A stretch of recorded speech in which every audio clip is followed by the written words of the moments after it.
Al Jazeera podcast.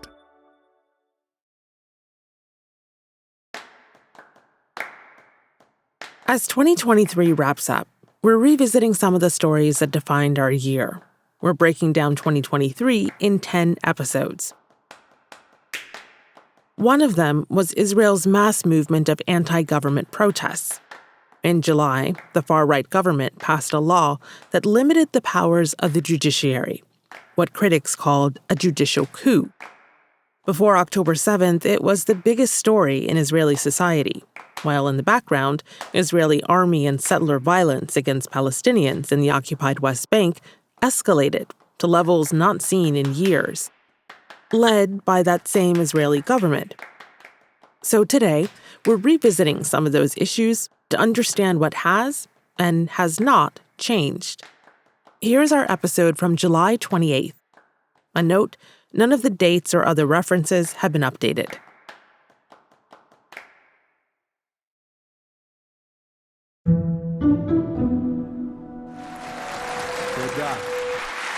It was a major victory for Israeli Prime Minister Benjamin Netanyahu, maybe the biggest ever in a long career. We are breaking into programming to go to Israel, where the parliament has approved the first part of controversial judicial changes. Netanyahu and his coalition pushed through the first part of their judicial overhaul plan on Monday, despite months of protests. Today, we carried out the required democratic move. The move was aimed at restoring a degree of balance between the authorities, which was here for 50 years.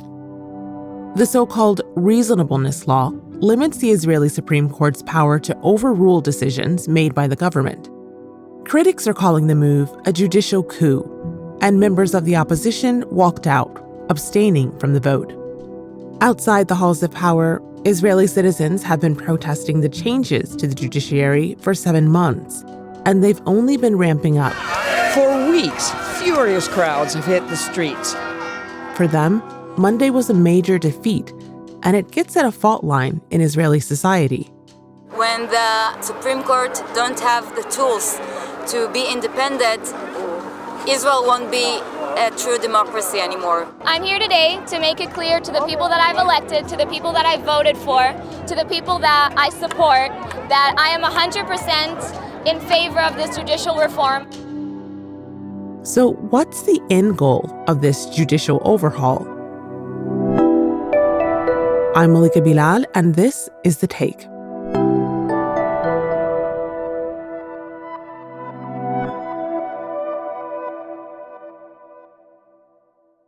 My name is Amjad Iraqi. I'm a Palestinian citizen of Israel and a senior editor at 972 magazine, and I'm calling in from Haifa.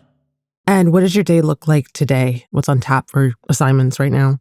We've basically been trying to think of all the ways we can cover different angles about what's been happening this week. Just trying to stay on top of a very busy parliament, trying to pass some of the worst laws you can think of, basically.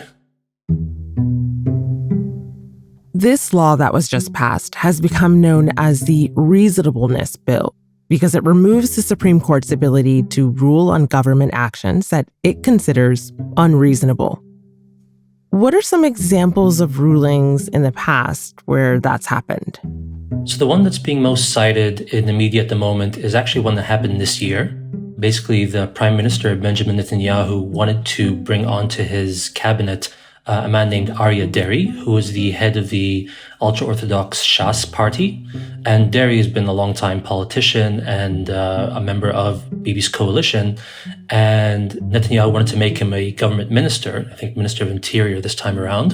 And the Supreme Court actually intervened, saying that this appointment was unreasonable and that the government was not really in its right to appoint this man because Aya Elmileik actually has a long history of being not only accused of corruption charges, but actually being convicted on corruption charges. Israel's Supreme Court has ordered Prime Minister Benjamin Netanyahu to remove a senior minister of his newly formed government over a past criminal conviction.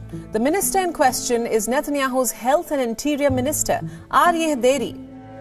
The court said it doesn't make sense to have a man like this take such a high public office. So this is kind of one of the most recent ones that are being discussed. But it's actually quite interesting to see what other members of the Israeli government are citing as examples that they want to kind of circumvent based on reasonableness. Two other examples that Yariv Levin, who is the justice minister, mentioned was actually about Israeli figures or academics who seem to be quite vocal against the occupation or were accused of potentially supporting some kind of form of academic boycott or soldiers not serving in the occupied territories. So these were the examples that Levin was bringing. And basically what they showed is that the dominant theme which the government is concerned about isn't necessarily just about issues of appointments. Actually, the Levin examples were entirely about Palestinians and the occupation, or criticism of the occupation. Mm-hmm. So while there's definitely a very wide range of reasonableness cases over the years, it's quite interesting to see the government say upfront, these are actually the main issues that concern us in regards to this field. So what do you make of that when you hear that those are the main issues and they are about that specific issue? I mean, it's easy to say that this is an open secret, but it's not a secret at all. Despite this whole narrative about the far right chipping away at Israeli democracy and what this might entail for Jewish Israelis, most of the far right figures have been quite blunt that the end game of this entire judicial overhaul for them is about annexation. It is about entrenching Israel's rule over the occupied territories. It is about making the settlement enterprise permanent. It is about completely erasing any potential for Palestinians to push back against Israeli policies in front of the Israeli courts. And so they've been very upfront. So it's quite out there, but for some reason it's being largely ignored by the Knesset opposition, in part because it's actually an agenda that they share quite openly. It's also being ignored because of this. It's this very easy myth that even people in the United States are buying, of that this is a defense of democracy and that this is different visions of what Israel should be. But in fact, this vision has been accumulating for many, many decades. And this is just kind of this last stage in the eyes of the far right to really cement their kind of executive power and executive rule. So let's talk about the vote itself. It passed 64-0. Which is not the kind of vote tally that you might expect to see for something that is this controversial, but there's a reason for that. What happened? So the Israeli Knesset has 120 seats, and the coalition majority that we have right now is that solid 64. And so basically, the coalition whips and the ministers made sure that everyone showed up to ensure that this bill would pass. The reason why the opposition was 0 was because the opposition decided to walk out of the vote in protest. That very contentious bill has now passed. We have gotten reports that the opposition has left. Members of the opposition in the Knesset have left the building. There are reports that they did not vote on that third and final reading of this bill.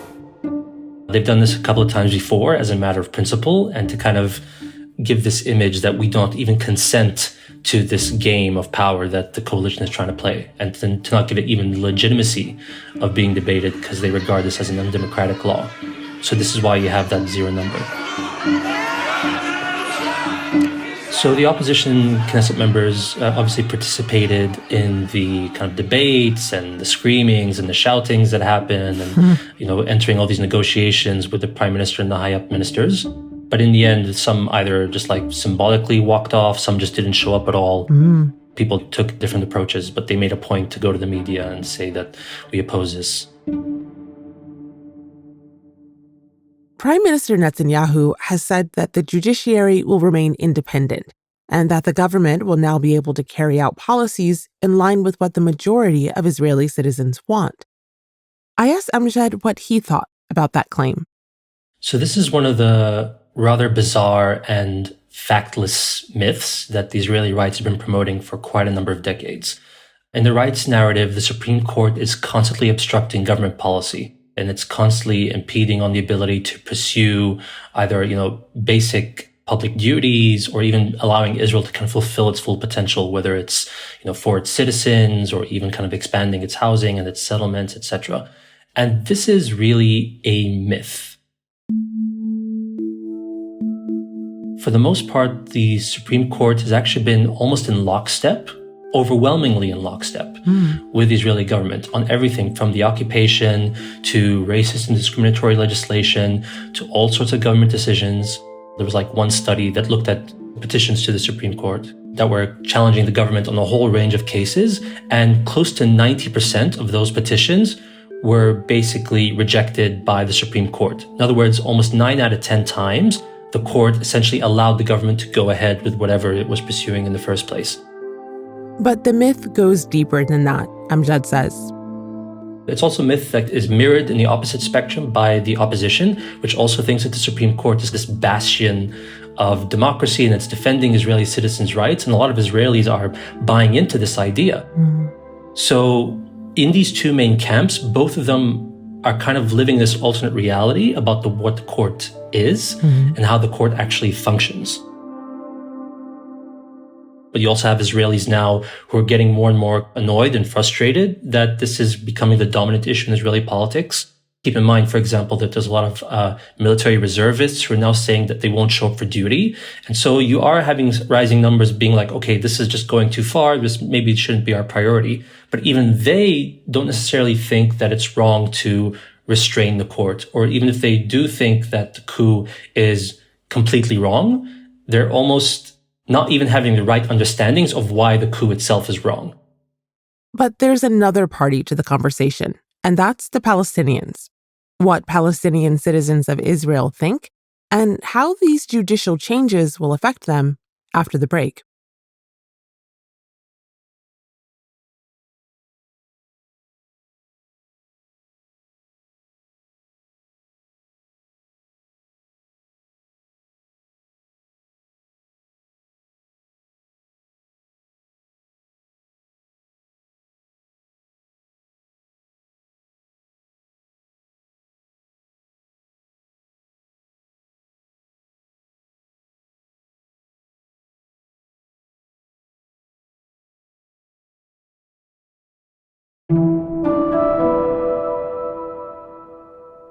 Amjad's been talking about the myths that surround changes to Israel's judiciary and how they divide Israeli society.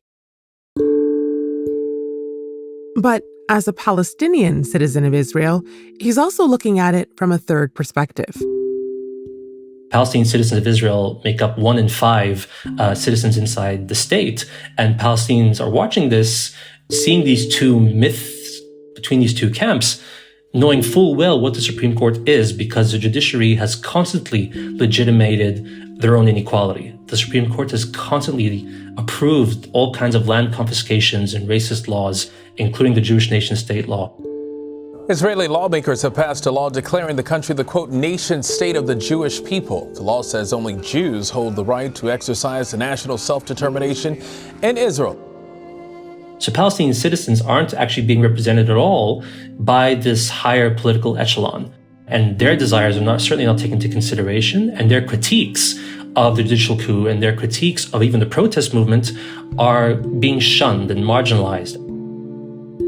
So there has been a lot of focus on the months-long protests by Israelis and how these moves will affect democracy in Israel. But how will these changes affect Palestinians? So it's a rather complex question, because there's a kind of duality when it comes to Palestinians trying to understand the legal system. On the one hand, the Israeli Supreme Court and even Israeli lower courts and the entire legal system has never really advanced or protected the rights of Palestinians, whether they are citizens of Israel or occupied subjects, and certainly not if they're refugees in exile.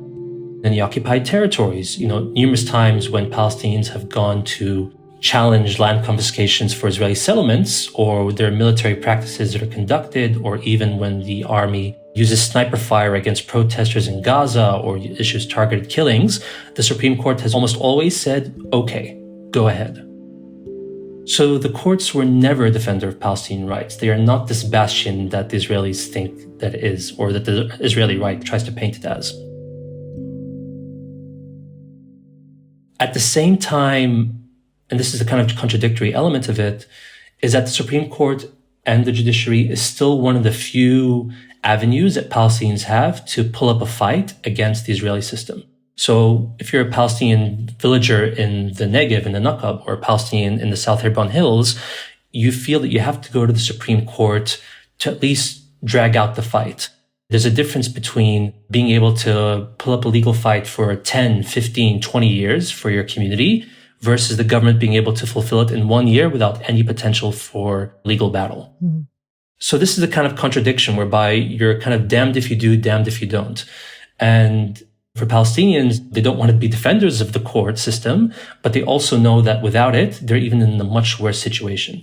You know, apartheid always has various degrees of violence, and it can always get much more brutal and much more authoritarian. And so this is the kind of, this catch-22 that Palestinians are still grappling with. Keeping that in mind and knowing all of that, were Palestinians part of the months-long protests that we saw in the streets? I know you weren't among those protesters. Why is that? And what was the sentiment among your friends and family? Yeah, I could not bring myself to go to a single one of the demonstrations. And I couldn't even do this as a journalist, because first and foremost, I'm a Palestinian citizen. The first thing is that on the surface level, the symbol of these demonstrations is the Israeli flag. And when you show up at any of these protests, it's just this massive sea of blue and white Star of Davids, which for these Jewish Israelis, they're taking it as a symbol of democracy, as a symbol of liberalism, as a symbol of this better version of the state that the far right is trying to take away. But for Palestinians, you know, even inside the state, they're saying, no, this flag is a flag that confiscated our grandfather's property. This flag is the one that is on the police uniform of the person who is arresting me or beating me at a demonstration. This is the flag that inherently, by having the Star of David, is telling us this is a Jewish state and you, the non-Jew, do not belong here and we don't want you to belong here. So this is the flag that constantly dictates to us our inequality. Palestinian citizens, even though we have the right to vote and have had the right to vote since 1948, we've never experienced equality. We've never experienced democracy. And even though there are some Palestinian activists who are trying to go there, very dedicated, and are doing this often in partnership with Jewish Israelis, but even they, and you can hear them tell these stories of just how alienating it feels to be among those protesters, how much they're being shunned, how much they're being told that, you know, you can come and talk about yourself as a quote-unquote Arab Israeli, but don't mention the occupation. Don't start criticizing the protest movement. Either you get in line with what we're promoting, or you don't come at all. Critics of Netanyahu's government say that there is another reason that these changes have been pushed through. They accuse him of attempting to weaken the Supreme Court in order to make it harder to remove him from office over corruption charges that still hang over him. What's the thinking behind how those charges relate to these judicial reforms? It's definitely that confluence of both this kind of wider far-right agenda with Netanyahu, who, you know, for 10, 12, 15 years has been the most dominant overarching force in Israeli politics. He's the kingpin. He's the guy who has been forming coalition after coalition to keep himself in power, and who's a very shrewd and smart politician. And once upon a time, he was a much more kind of careful prime minister, that he would always push the boundaries of the Israeli system, but he used to do things incrementally. He was always very mindful of how the international community was watching him and trying to play his cards very carefully.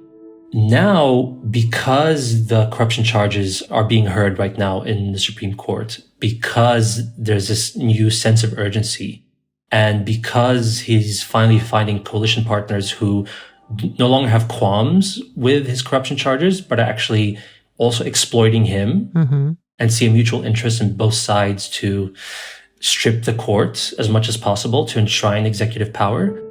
And so for Bibi, even if he is now doing things differently than they did in the past, it is now very much down to his personal survival. In many ways, he is now almost the weakest prime minister that Israel's seen in a very, very long time. But as far as he's concerned, it's worth it. Where does the situation go from here? You know, at the risk of asking you to look into a crystal ball, what are you feeling happens next? The next things are happening as we speak. The governing coalition basically came back from its parliamentary break in full force. They have an entire legislative package at the ready, and they're going to try to push through as much as possible in those coming weeks. They're really not caring about this protest movement so far. This feeling among the far right that this is really their only time to get what they want is what's really making them go full steam ahead. The protest movement or anyone who opposes this kind of attempted judicial overhaul or the legislative agenda really has to up the price economically, politically, reputationally, whichever way. And they're just not there yet, which is saying something considering this is one of the most massive kind of campaigns of civil disobedience that's ever been seen in the country for the past half year. But even that's clearly not enough. You're kind of seeing this on the ground as well. Even National Security Minister Itamar Ben-Gvir had a press conference on a hilltop just a few weeks ago, and he's telling the settlers, run for the hills, go for it, we've got your backs, don't worry about it. So all this is manifesting not just at the high level, but on the ground, and this is a very terrifying reality. Again, it's this culmination of many things that have been going on for years, but the severity and the degree to which this is happening at such a rapid pace, and whereby they're not just talking about entrenching apartheid, but they're actually saying we want to go for the full expulsion of Palestinians, that is a terrifying thought. This is actually a very real threat with people in power who are consolidating the power and the authority to do so. And this is exactly where the judicial coup fits in. It's not just about this idea of what Israel should look like. It is about how do we simplify the state processes to get rid of Palestinians as quickly as possible, to make sure that they can't fight us back, and to ensure that everyone knows that we have Jewish supremacy from the river to the sea. This is the end game of the judicial coup. Consolidate the executive power, consolidate military power, remove any potential for legal and judicial pushback, and then you have your ultimate Zionist state in the eyes of the far right.